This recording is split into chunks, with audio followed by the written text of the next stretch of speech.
Hello everyone, this is Aditi and welcome back to Shiva economic classes.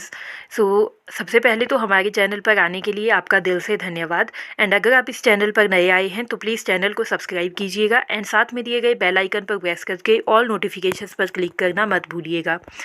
तो आज हम discuss करने वाले हैं एमए इकोनॉमिक्स के फर्स्ट सेमेस्टर में जो माइक्रो इकोनॉमिक्स है, माइक्रो इकोनॉमिक्स के कुछ इंपॉर्टेंट क्वेश्चंस हम देखने वाले हैं जो कि आपके एमए इकोनॉमिक्स के एग्ज़ाम में पूछे जा सकते हैं। तो बेसिकली हम यहाँ पे कॉन्सेप्ट देखेंगे कि कौन से कॉन्सेप्ट आपको अच्छे से पता होना चाहिए इन लास्ट 10 डेज़ में। तो अभी हम देखते हैं सबसे पहले अपना यूनिट नंबर 1। तो यूनिट नंबर 1 में आपके पास 3 कॉन्सेप्ट है जो मेजरली आपको पता होने चाहिए, जिसमें कि सबसे पहले है इकोनॉमिक मॉडल्स का कॉन्सेप्ट। मतलब इसमें आपके पास आता है assumptions in economic models, role and significance of assumptions in economic models. And उसके बाद आपके पास आता है empirical testing of economic models. उसके बाद है आपके पास कंपनसेटेड डिमांड कर्व। उसके बाद है आपके पास रिवील्ड प्रेफरेंस थियरी। तो लकीली मैंने ये तीनों ही कॉन्सेप्ट अपनी वीडियोस में आप लोगों को अच्छे से समझा रखे हैं। अगर आपने नहीं देखी है तो प्लीज़ ये वीडियोस जाकर देख लीजिएगा। डिस्क्रिप्शन बॉक्स में मैं लिंक दे दूँगी, तो आप वहाँ पर जाकर इन वीडियोज़ को अच्छे से देख लीजिएगा। उसके बाद देखिए, उसके बाद आता है आपके पास यूनिट नंबर 2। यूनिट नंबर 2 में आपके पास लिमिट प्राइस का कॉन्सेप्ट है जो बहुत ही ज़्यादा इंपॉर्टेंट है आपके एमए के पॉइंट ऑफ व्यू से, पीजी एग्जामिनेशन के पॉइंट ऑफ व्यू से। तो पिछली बार की अगर हम बात करें तो पिछली बार के एग्ज़ाम में आपके पास साइलॉस लेबिनी लिमिट प्राइस आया था।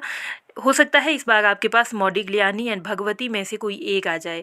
तो आपको इन तीनों ही लिमिट प्राइस के कॉन्सेप्ट का अच्छे से पता होना चाहिए। साइलॉस लेबिनी, मॉडिग्लियानी एंड भगवती, ये तीनों ही इकोनॉमिक्स थे। तो इनके जो लिमिट प्राइस थे वो क्या क्या बताते हैं वो उसका आपको अच्छे से पता होना चाहिए। तो देखिए, अभी हम बात करते हैं अपने यूनिट नंबर 3 की। यूनिट नंबर 3 में आपके पास वैसे तो असिमेट्रिक इन्फॉर्मेशन का कॉन्सेप्ट लगा है, जिसमें आपके पास moral hazard and adverse selection का कॉन्सेप्ट है। लेकिन पिछली बार का जो मैंने पेपर देखा था तो उस पेपर में वहाँ से कोई भी क्वेश्चन नहीं पूछा गया था। दोनों क्वेश्चंस आपके यहीं कॉल्यूसिव एंड नॉन कॉल्यूसिव ओलिगोपोली में से पूछे गए थे। तो आप कॉल्यूसिव एंड नॉन कॉल्यूसिव ओलिगोपोली को अच्छे से देख लीजिएगा, जिसमें आपके पास प्राइस एंड आउटपुट डिटर्मिनेशन कैसे किया जाता है, डिफरेंट मॉडल्स इसके कौन कौन से हैं, जैसे कि मैरिस ने जो मॉडल दिया है एंड विलियमसन ने दिया है एंड बामोल ने दिया है। तो इन्होंने क्या क्या बताया है अपने मॉडल्स में ओलिगोपोली के बारे में। तो ये चीज़ें आपको बहुत अच्छे से पता होनी चाहिए। एंड उसके बाद आपके पास बात करते हैं यूनिट नंबर 4। यूनिट नंबर 4 में आपके पास कुछ थियरीज़ लगी है, जिसमें कि सबसे पहले है डिस्ट्रीब्यूशन की थियरी, उसके बाद है रेंट की थियरी, फिर है इंटरेस्ट की थियरी एंड फिर है प्रॉफिट की थियरी। तो देखिए, मैं आपको ये बताऊंगी कि इनमें से आप 2 थियरीज़ अच्छे से कीजिए।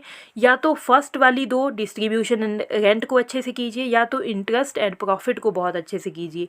तो मतलब देखना आपने दोनों सेम ही है। कहने का मतलब ये है कि अगर आप फर्स्ट वाली करते हो तो दोनों फर्स्ट वाली ही करनी है, अगर आप सेकंड वाली करते हो तो दोनों इंटरेस्ट एंड प्रॉफिट ही करना है। ऐसा नहीं होना चाहिए कि एक आपने डिस्ट्रीब्यूशन किया, एक आपने प्रॉफिट किया।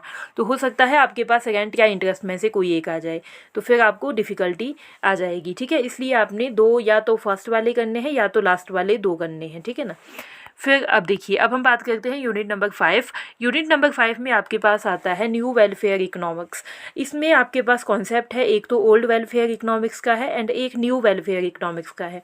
तो न्यू वेलफेयर इकोनॉमिक्स का जो कॉन्सेप्ट है वो बहुत ही ईजी है एंड ज़्यादा डिफ़िकल्टी नहीं होगी आपको इसको समझने में, इसीलिए मैंने आपको ये मेंशन किया है। एंड लास्ट ईयर भी आपके पास क्वेश्चन आया था कि न्यू वेलफेयर इकोनॉमिक्स की कुछ विशेषताएँ बताइए या फिर कुछ फीचर्स बताइए। ठीक है, तो इसमें आपके पास क्या है कि न्यू वेलफेयर इकोनॉमिक्स के साथ ही आपके पास पैरेटो ऑप्टिमैलिटी एंड एक्सटर्नैलिटीज़ का कॉन्सेप्ट है एंड कंपनसेशन प्रिंसिपल का कॉन्सेप्ट लगा है।